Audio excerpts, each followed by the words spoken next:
child star Gary Coleman, who shot to fame on TV sitcom Different Strokes, died in a Utah hospital. O pequeno ator Gary Coleman era uma estrela mundial. Nos anos 80, suas grandes bochechas, seu jeito esperto e seu bordão conquistaram o coração de milhões de pessoas. Na constelação de estrelas mirins, ele era o que mais brilhava. Mas no auge de sua fama, ele é atormentado por problemas de saúde. Diversos médicos, diversas hospitalizações. E quando sua carreira estagna, ele vai parar nas manchetes pelos motivos errados. Filing bankruptcy was my only reasonable alternative. Ele ganha a reputação de ser cabeça quente e uma série de prisões acabam acontecendo. Gary, what happened yesterday? As pessoas não o deixavam em paz. E a raiva dele aumentava. E em 28 de maio de 2010, Gary Coleman morre após um incidente na sua casa em Utah. Especulações logo começam a circular. There's still not a really clear answer to how he fell and how there was so much blood involved. Eu temia pela segurança do Gary. A vida do Gary parecia cheia de conflitos e controvérsias. E parece que a morte dele não foi diferente. Mas será que esta morte repentina foi resultado de um dos muitos problemas de saúde que atrapalhavam sua vida? Ou, como alguns acreditam, foi resultado de algo mais sinistro? Autópsia de famosos. Gary Coleman. O Dr. Michael Hunter é um renomado patologista forense. Ele já realizou mais de 4.000 autópsias. E hoje ele é o legista-chefe de uma das maiores cidades dos Estados Unidos.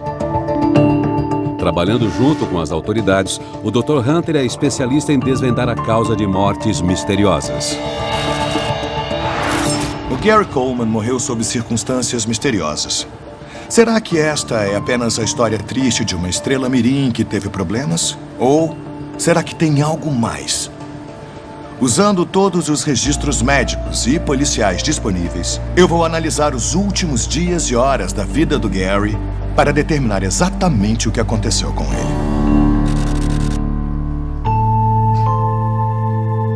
25 de maio de 2010, Santa Queen, Utah, 3 dias antes da morte de Gary.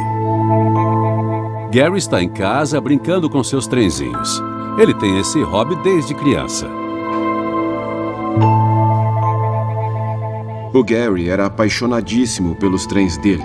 Então, muitas e muitas vezes, ele ficava horas e horas imerso naquilo, criando outro espaço, outro reino para os trenzinhos dele.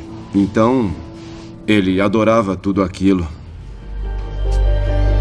Gary mora com sua ex-mulher, Shannon Price, 18 anos mais nova. Eles se casaram em 2007 e se divorciaram um ano depois. Mas, apesar do romance conturbado, eles continuaram juntos. Nos últimos anos, Gary não tem conseguido mais papéis e diversas contas médicas por causa de uma série de problemas de saúde o deixam à beira da falência. Uma olhada inicial no histórico médico do Gary me mostra que ele teve diversos problemas de saúde durante grande parte da vida. Determinar se algum desses problemas contribuiu para a morte dele não vai ser fácil. Gary Wayne Coleman nasce em Zion, Illinois, em 8 de fevereiro de 1968. Seus pais, W.G. Coleman e Edmonia Sue, vieram de uma vida humilde numa área rural do sul. O casal trabalhava junto numa lavanderia num hospital de Chicago e estudava à noite para dar uma vida melhor para o filho. Well, it's that time of the year when you can get a Hubert doll at the Harris Bank. O pequeno Gary mostra talento como ator. E em 1977, com 9 anos, ele estrela um comercial para um banco de Chicago. O Gary foi descoberto por um caça-talentos que trabalhava para o Norman Lear. You can never have too many Hubert dolls, cause... O Norman viu o comercial e disse: "Eu preciso levar esse garoto para Hollywood." Foi exatamente assim que o Gary foi descoberto. Em um ano, Gary é escolhido a dedo para o papel principal de uma nova série chamada Arnold. Gary faz Arnold Jackson, um dos 2 irmãos adotados por um empresário rico após a mãe deles morrer. Seu rostinho fofo e jeito engraçado são um sucesso instantâneo e logo ele se torna a estrela do programa. Ele era tão engraçado. Ele tinha um sorrisão, aquelas bochechas redondas, e ele era um amor. E aí ele falava alguma coisa e você caía na gargalhada. A coisa mais chocante sobre o Gary era a altura dele. Quando adulto, ele só tinha 1,42. Pessoas com essa altura costumam ter uma condição genética chamada acondroplasia, que também é mais conhecida como nanismo. Adultos com essa condição têm uma expectativa de vida normal, mas podem sofrer problemas no cérebro e na medula espinhal. Mas analisando o corpo dele, ele parecia proporcional. Então deve existir outro motivo para explicar essa altura incomum. E eu acredito ter encontrado. A infância do Gary parece ter começado normalmente, mas com 22 meses, vejo que ele foi diagnosticado com nefrite, que é uma doença renal congênita e potencialmente fatal. Ela é causada por um bloqueio do uréter, que é o tubo responsável por levar a urina dos rins para a bexiga. Essa obstrução faz com que a urina volte para os rins, o que destruiu completamente um deles e danificou muito o outro. Sem um transplante renal, o Gary não sobreviveria por muito tempo. 18 de dezembro de 1973. Gary tem 5 anos de idade. Após 2 anos de espera, um doador finalmente é encontrado. Ele passa por uma cirurgia de 7 horas para realizar o transplante. Aquilo foi um desafio que a maioria das pessoas nem imagina. Quando você é criança e enfrenta aquele horror, parece que não tem fim. Aquilo te acompanha todos os dias. O transplante renal foi um sucesso. Porém, ele teve que tomar imunossupressores potentes para evitar que seu corpo rejeitasse um novo órgão. Uma vez, ele comentou com alguém que tomava tantos comprimidos que precisava andar com uma farmácia do lado.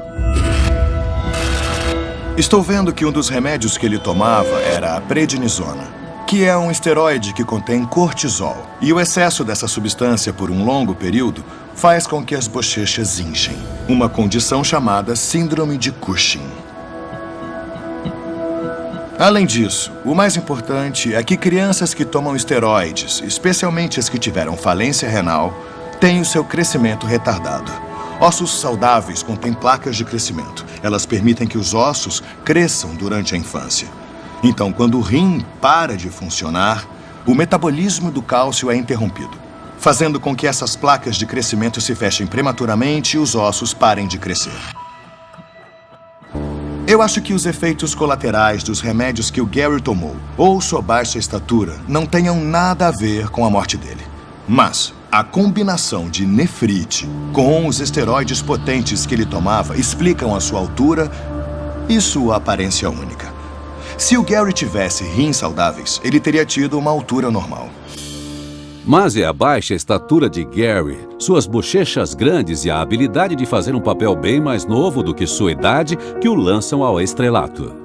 Ele se tornou uma estrela porque ele tinha uma habilidade de falar uma frase que fazia todo mundo gargalhar.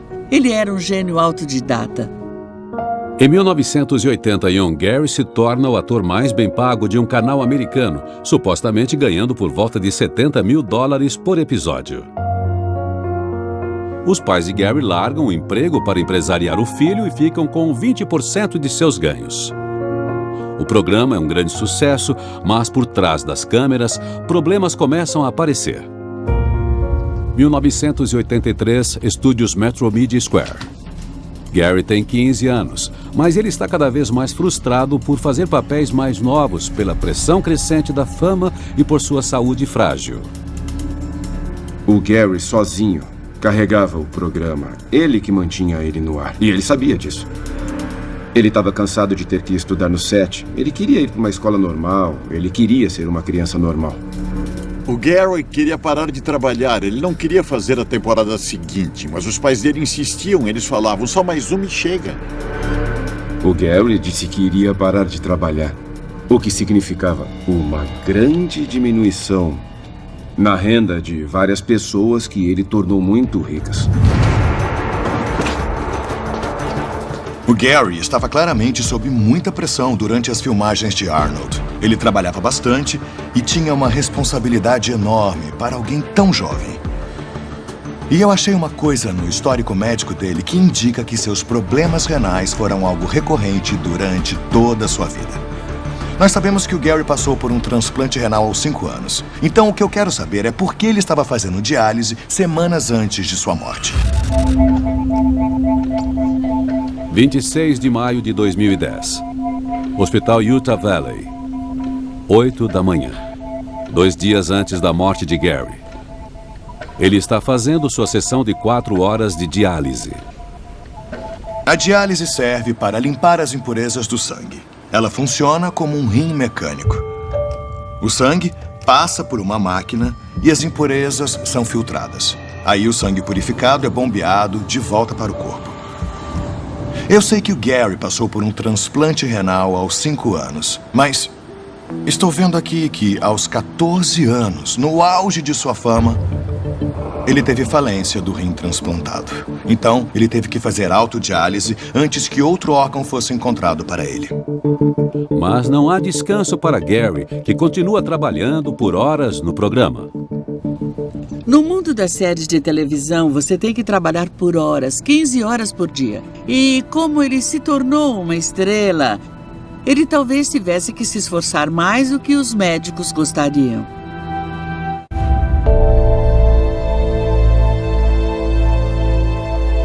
Em 1984, Gary recebeu um segundo transplante, mas este transplante só durou por 13 meses. E na véspera de Ano Novo de 1985, ele teve que retirar esse rim transplantado. Isso significava que ele não tinha nenhum rim funcionando. E explica por que ele estava fazendo diálise dias antes de sua morte. O Gary ficou tão abalado por ter perdido aquele segundo rim que ele não estava a fim de tentar outra vez. Ele não sentia que a ciência tinha se desenvolvido bastante para garantir que ele não teria que se despedir de mais um outro rim. Perder um órgão transplantado é muito traumático. O Gary passou por isso 2 vezes, então deve ter sido tão difícil para ele, porque a alternativa que ele optou, fazer diálise para o resto da vida, é uma prova dessa perda que ele sentiu quando esses 2 transplantes não deram certo. Daí em diante, Gary faz diálise para o resto de sua vida. Desde que eu o conheci, ele fazia diálise 3 vezes por semana. E tudo girava em torno da diálise. Mas ele não reclamava dessas coisas. Ele enfrentava o que tinha que enfrentar, o que era uma parte interessante da personalidade dele. Ele não esperava que tivessem compaixão. Quando a gente filmava com o Gary, depois de ele ter saído da diálise, sério, ele era o melhor Gary possível, sabe? Ele era enérgico, vibrante, ele estava ali realmente com tudo. E aí você ia vendo um declínio. Mas a diálise não é uma solução em longo prazo. A expectativa média de vida de alguém em diálise é de 5 a 10 anos. E o Gary dependeu dela por mais de 25 anos. As toxinas se acumulam na corrente sanguínea e são distribuídas para todos os órgãos vitais. Se esses órgãos forem danificados ou com o tempo pararem de funcionar, é o fim da linha. 3 dias da semana, pela vida toda, ele ficava lá, sentado com um tubo enfiado no peito, tendo que fazer a diálise. E deve ter sido difícil pra caramba conviver com isso. Infecção é outro risco da diálise, porque ela requer acesso frequente à corrente sanguínea. Pessoas que fazem diálise por muito tempo costumam ter canais vasculares criados cirurgicamente para permitir um acesso mais fácil à corrente sanguínea. Isso acontece porque as veias romperiam após tantas picadas com agulhas. Esse método também é eficaz para diminuir o risco de infecção. E o Gary ficou em diálise por 25 anos. Então, obviamente, este é o tipo de forma de acesso vascular que eu esperaria encontrar. Porém, em 2009, 1 ano antes de sua morte, o Gary estava usando um cateter, que é um método de acesso em curto prazo. Não costuma ser recomendado que ele seja usado por mais de 3 semanas. Não tenho informações sobre o porquê disso, mas suspeito que tenha sido por um problema no canal vascular criado cirurgicamente. Então, um cateter foi a única alternativa disponível.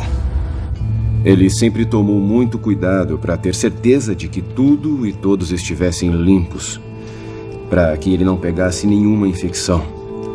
Isso sempre foi uma grande preocupação para ele. Estudos mostram que pacientes que usam o método do cateter ao invés de outras técnicas para ter acesso ao sangue sofrem um risco muito maior de morrer de infecção.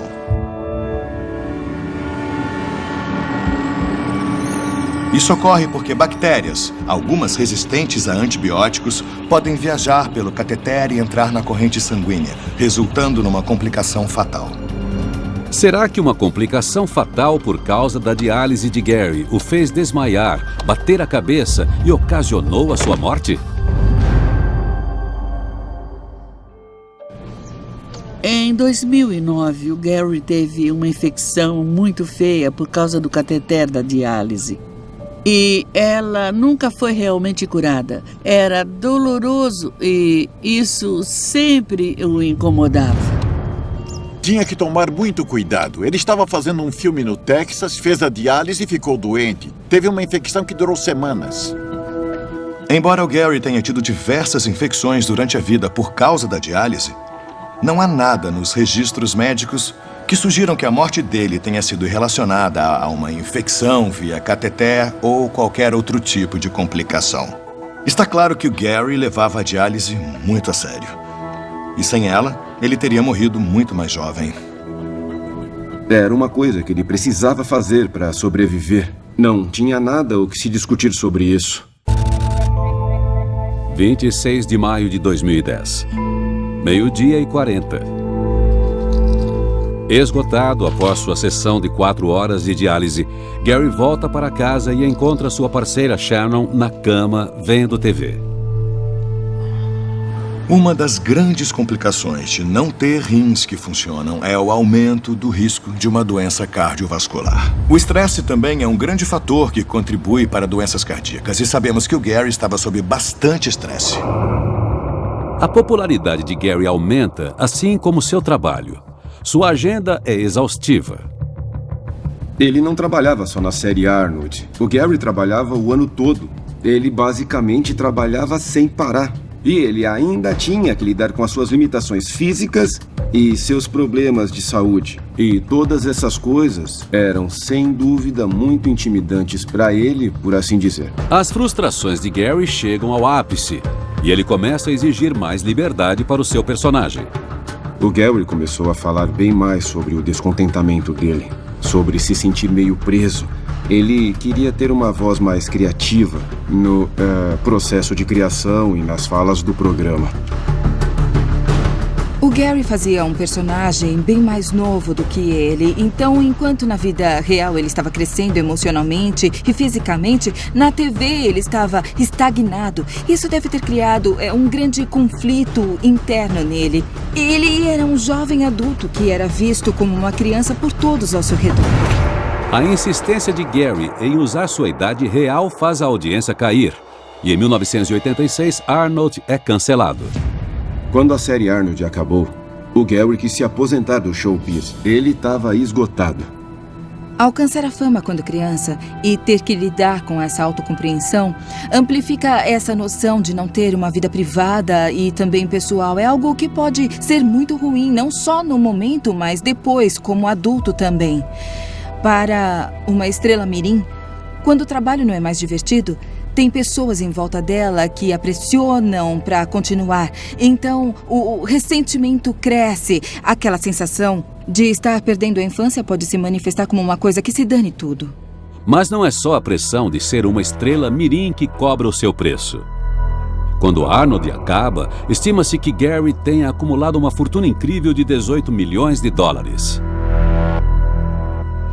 Quando Gary fez 18 anos, grande parte da grana que ele esperava ver na conta dele simplesmente não estava lá. Gary acredita que seus pais e assessores o enganaram em relação ao seu suado dinheiro.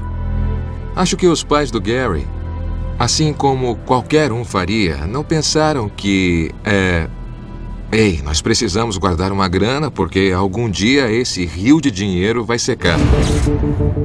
Em 1993, Gary processa seus pais com sucesso, mas após as custas legais, ele supostamente volta para casa com menos de $500 mil. O Gary acabou processando os pais dele, pois acreditava que eles administravam mal o seu dinheiro. Isso deve ter sido devastador para ele. Essas eram as pessoas que, na cabeça dele, o apoiavam. Se não podemos confiar nas pessoas próximas de nós, isso afeta nossos relacionamentos, não só profissionais, como pessoais no futuro. Mas as questões financeiras de Gary são só o começo. Seus problemas de saúde constantes continuam a atormentá-lo. Eu sei pelo histórico médico do Gary que ele teve cardiomegalia e teve que fazer uma cirurgia por causa disso. Outubro de 2009. Hospital Utah Valley. Um ano antes de sua morte. Gary passa por uma cirurgia no coração para substituir sua válvula aórtica. É um procedimento longo e complicado. O Gary, na verdade, fez diversas cirurgias no coração que as pessoas nem sabem. Pessoas com falência renal têm fluidos em excesso no corpo que deveriam ser eliminados pelos rins. O coração tem que trabalhar bem mais para bombear o sangue e o excesso de fluidos pelo organismo. E como um músculo, ele cresce, as válvulas enfraquecem e o risco de uma parada cardíaca aumenta. Substituir a válvula aórtica era a única opção dele. Era interminável. Diversos médicos, diversas hospitalizações e essas coisas eram caras. É por isso que ele precisava tanto continuar trabalhando no show business para pagar tudo isso. O Gary claramente sofria de diversos problemas cardíacos, mas não vejo nenhuma menção nos registros médicos de que ele tenha sofrido um infarto por causa do coração dilatado. Sendo assim, não acredito que os problemas cardiovasculares do Gary estejam relacionados à morte dele. Mas eu achei outra coisa no passado dele que causa preocupação e levanta grandes questões sobre seu estado mental. 18 de abril de 2009. 13 meses antes de sua morte. Após uma briga feia com Shannon, Gary toma uma decisão impulsiva. Ela fica sem opções, a não ser ligar para a polícia. Quando a polícia chegou, eles o encontraram num quarto, no andar de cima. Em pé, na cama, com um fio elétrico amarrado na cama e a outra ponta enrolada 4 vezes em volta do pescoço. Ele disse que queria se matar e quando o policial disse, não, deixa eu te ajudar, deixa eu tirar isso de você, o Gary falou, não, me deixa morrer, eu quero morrer, eu quero morrer. Mas esta não é a primeira vez que Gary tenta se matar. Aquela pressão na vida do Gary se tornava imensurável de vez em quando. E, se eu não me engano, ele devia ter uns 13 ou 14 anos quando ele tentou se suicidar pela primeira vez. Era mais do que ele podia aguentar, ter que levantar todas as manhãs e enfrentar os problemas de saúde junto com toda a pressão de ser Arnold Jackson. Os problemas crescentes de saúde não são a única preocupação de Gary. Ele não consegue mais papéis e o dinheiro acaba. I didn't expect you guys at 3 o'clock in the morning. No, I know. We were here for Nicole Richie, but you're a bigger star than Nicole. No, Nicole actually works a lot more often than I do. Ele adoraria ter trabalhado mais, mas não havia tantos papéis para ele. Aos 31 anos de idade, Gary é forçado a fazer uma declaração pública muito difícil. Filing bankruptcy was my only reasonable alternative. Ele não tem outra opção a não ser aceitar um emprego como segurança no set de um filme de Hollywood. O Gary falou sobre ser segurança porque ele não tinha muita grana e precisava de um emprego. Fazer alguma coisa que tivesse um propósito era importante para ele e toda a ridicularização que ele sofreu por ter se tornado segurança foi terrível. Man, get the fuck off our car!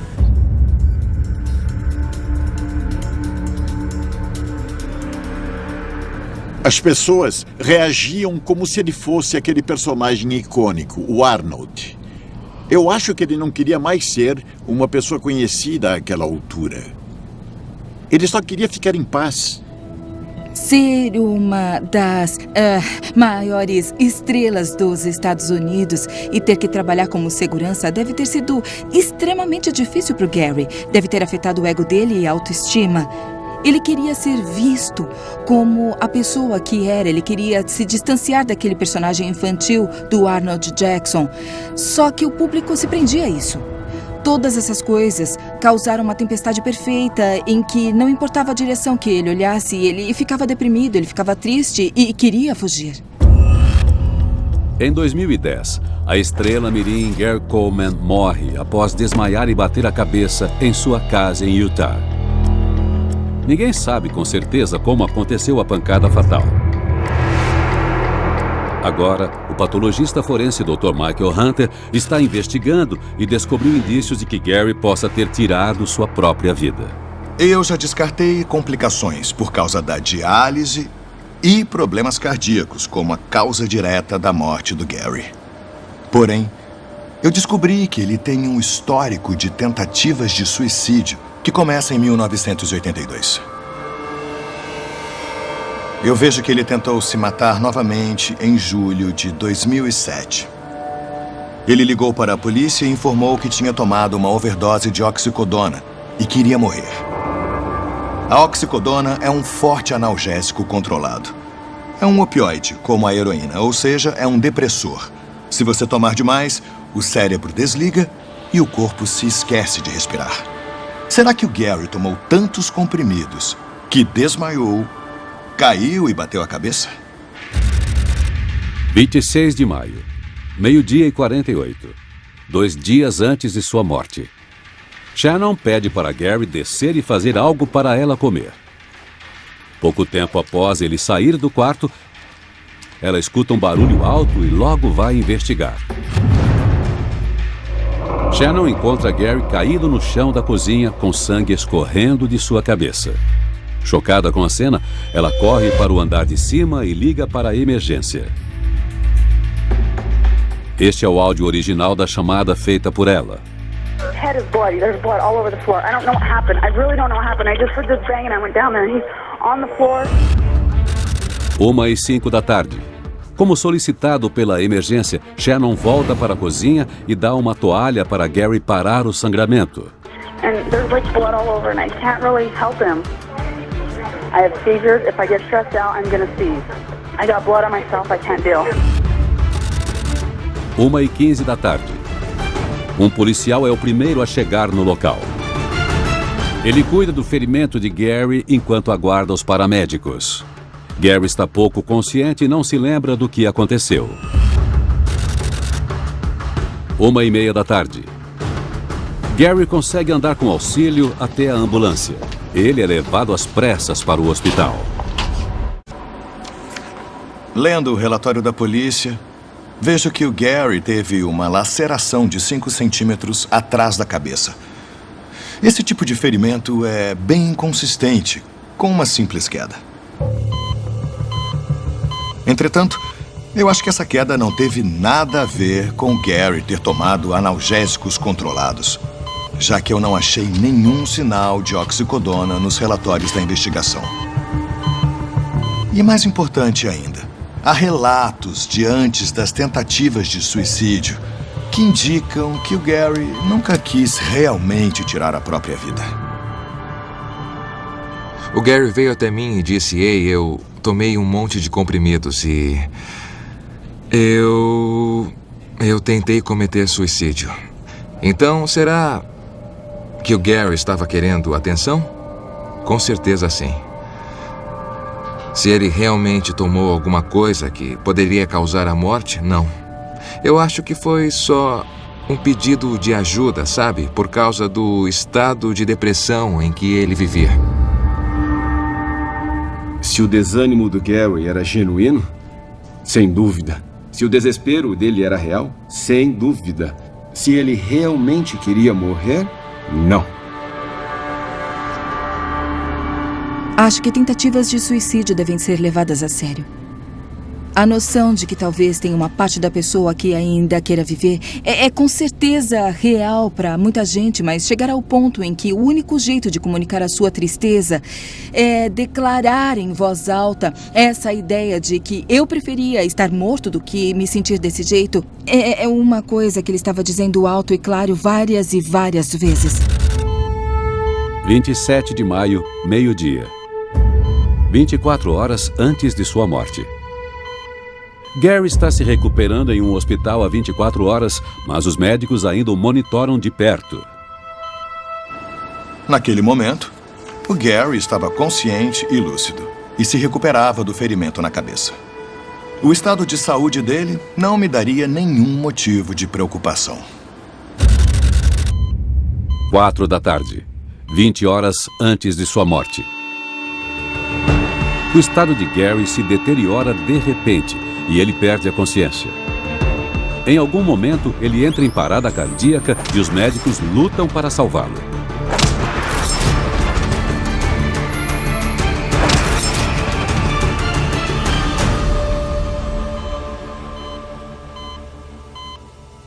O coração dele volta, mas Gary agora não consegue respirar sozinho e é colocado em aparelhos.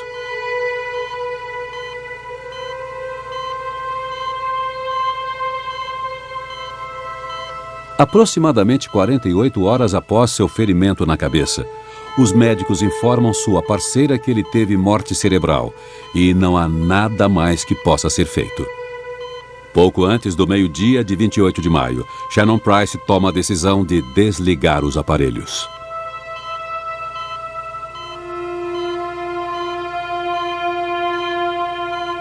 Ao meio-dia e 11, Gary Coleman morre, com sua parceira Shannon e sua família ao seu lado.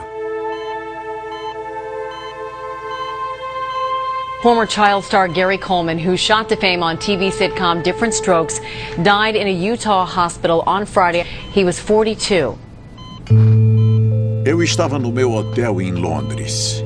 O meu telefone tocou e era um programa de TV querendo que eu comentasse. Eu disse, do que é que estão falando? Bom, ele está num hospital. E aí, durante a conversa, ela disse, ele morreu. E foi uma surpresa. E foi muito triste. No momento em que eu descobri que ele faleceu, dizer que eu fiquei devastado, acho que não seria o bastante. Eu estava no meu escritório e foi triste. Fiquei muito triste. Não foi inesperado, mas com certeza foi triste. Tinha alguma coisa, sabe, muito, mas muito errada. É surpreendente que o Gary tenha ido de uma condição estável após uma queda para o óbito em uma questão de dias. Então, se eu realmente quiser desvendar o mistério sobre a morte do Gary, eu preciso responder duas questões cruciais. Primeira, por que o estado do Gary se deteriorou tão rápido no hospital? E segunda, por que ele sofreu a queda para começar? Para responder a primeira questão, achei um documento oficial liberado pelo hospital que diz que ele sofreu uma hemorragia intracraniana, que é um sangramento no cérebro. Veias minúsculas entre a superfície do cérebro e sua membrana externa se rompem, fazendo o sangue se acumular. A pressão aumenta, comprimindo o tecido cerebral, e se não for tratada rapidamente, pode levar a danos cerebrais e à morte.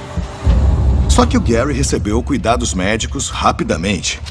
E uma hemorragia intracraniana não é uma sentença de morte. Então, por que ele morreu?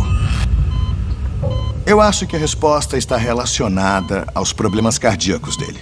Após uma cirurgia como a de substituição da válvula aórtica, os pacientes costumam tomar remédios para afinar o sangue pelo resto da vida. E isso pode tornar até as menores lesões na cabeça algo fatal. A hemorragia interna é bem mais difícil de ser controlada porque o sangue perdeu a habilidade de coagular. Mas eu ainda não sei o que causou o ferimento que acabou levando Gary à morte. Alguns apontaram o dedo e culparam a pessoa mais próxima dele. Com a animosidade e o espírito dominador dela, Ele deveria ter fugido e se escondido. A situação financeira deles era muito ruim. Alguns dizem que ele valia muito mais para ela morto do que vivo. Eu nunca a perdoei por desligar os aparelhos. Não tinha o direito e fez isso muito rápido.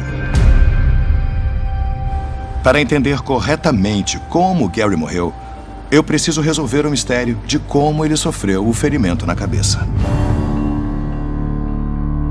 Alguns acreditam que o ferimento foi resultado de uma briga com sua parceira Shannon. Não seria a primeira vez que o casal se agredira. Eles não foram felizes por muito tempo. Eles brigavam como crianças. O relacionamento conturbado do casal faz com que ambos sejam presos por violência doméstica. Gary Coleman sits in the Utah County Jail tonight. He was arrested on a domestic violence assault-related charge. Ela era forte, era dominante. Eu acho que ela era parte do relacionamento que talvez não fosse o melhor pro Gary, porque ele meio que a deixava controlar ele. Após Gary morrer, rumores logo começam a circular. Até a imprensa norte-americana especula sobre a causa de sua morte. And there's still not a really clear answer to how he fell and how there was so much blood involved. O relatório da polícia diz que eles questionaram a Shannon Price sobre o incidente e que policiais vasculharam a cozinha em busca de sinais de crime. Como houve um trauma na cabeça, o legista conduziu uma investigação, mas não encontrou nada suspeito. Ou seja, vou descartar violência doméstica como causa da morte do Gary. Mas finalmente achei a pista que eu estava procurando. E ela vem do próprio Gary em imagens feitas pouco antes dele morrer. Nelas, ele afirma que prescreveram fenitoína para ele, que é um remédio anticonvulsivante. Do mesmo jeito que um disjuntor cai quando é sobrecarregado, convulsões são causadas por uma sobrecarga elétrica no cérebro. Neurotransmissores disparam mensagens num ritmo muito mais alto. O cérebro não consegue acompanhar e se desliga. Janeiro de 2010. 5 meses antes da morte de Gary. Ele está se recuperando num hospital após ter uma convulsão no hotel de Los Angeles. Ele está na cidade para promover o que seria seu último filme. Ele saiu no dia seguinte e ele estava muito fraco. Ele estava andando com uma bengala e dava para ver um declínio claramente na saúde dele naquele momento, sabe?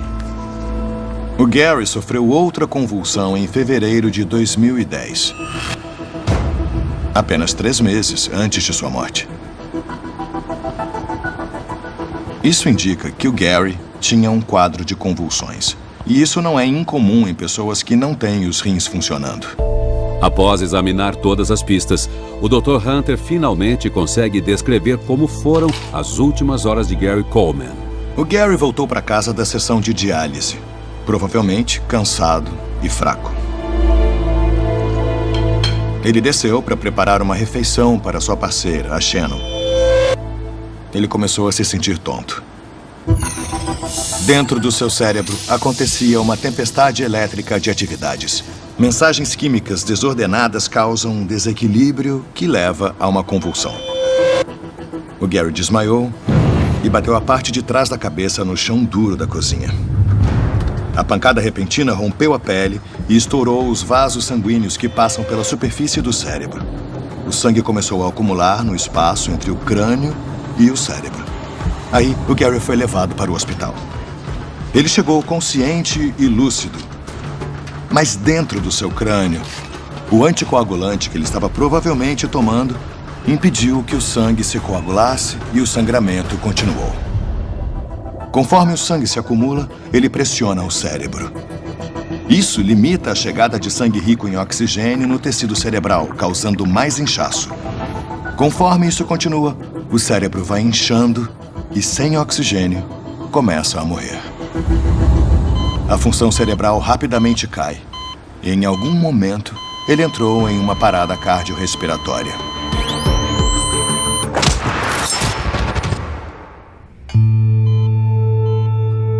O Gary teve morte cerebral. Os médicos nunca permitiriam que os aparelhos fossem desligados se houvesse alguma chance dele ter sobrevivido. A decisão de desligar os aparelhos foi tomada. E ao 12:11, ele morreu.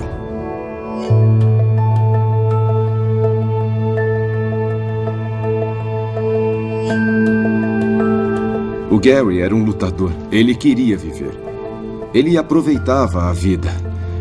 Mesmo com todos os desafios, ele não estava pronto para partir.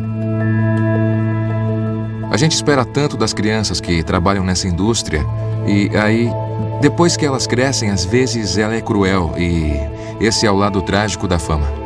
A grande ironia da vida de Gary é que ele sempre será lembrado pelo personagem que ele queria esquecer. Acho que ele nunca falou nada de positivo sobre aqueles anos fazendo Arnold para mim. Acho que foi um tormento para ele. E acho que isso é muito triste. Mas para seus amigos e fãs, Gary Coleman sempre será o adorável Arnold Jackson. Eu adoraria que o Gary fosse lembrado como alguém que realmente nos divertia e como alguém que nos dava esperança com o seu programa. Esse é o legado do Gary. Acho que, sem dúvida, ele deu isso para todos nós e esse é o maior presente que qualquer artista ou qualquer ser humano pode deixar para nós apreciarmos. Versão brasileira, Vox Mundi. Potato.